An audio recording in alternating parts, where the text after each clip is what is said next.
Good evening and welcome to the Arctic Business News. Calls for the CEO of Wilson & Brown to resign are only increasing as investors continue to dump on company's stock. The value of the Arctic's third largest oil and gas insurer are dropped significantly, sparking calls for a vote of no confidence by the board. Representatives from Wilson & Brown continue to reassure investors that the subsequent recent spate of icebergs-related disasters, including the Marizana oil spill and the sinking of the Christiansson, could not have been foreseen. However, the stock will continue to plummet as long as the company is forced to cover the costs related to the serious disasters.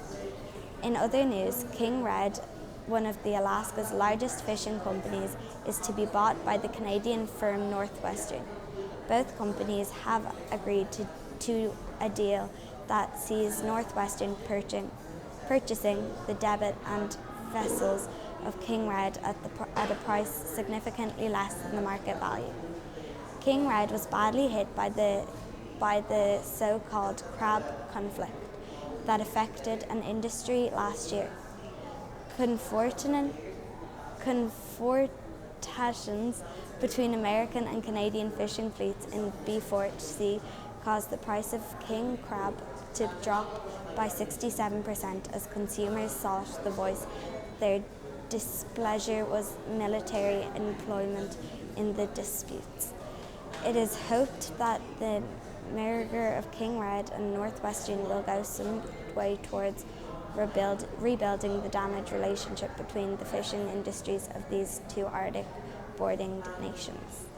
And finally, ARC Mining, the second largest mining research contractor in Norway, has continued its growth for the second month running. The sustained rise in the company's value is largely due to continued excitement over Svalbard's mineral proliferation.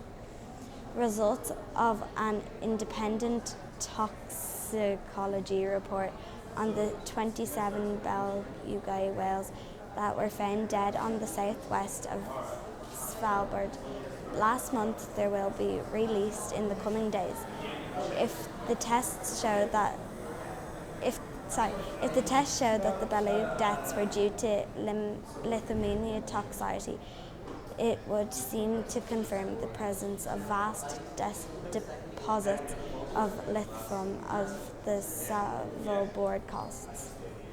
The news continues to drive up the price of land on the island, and mining companies from countries including Britain, Germany and Finland are seeing an increased interest in their stocks. From all of us here at Arctic Business News, good evening.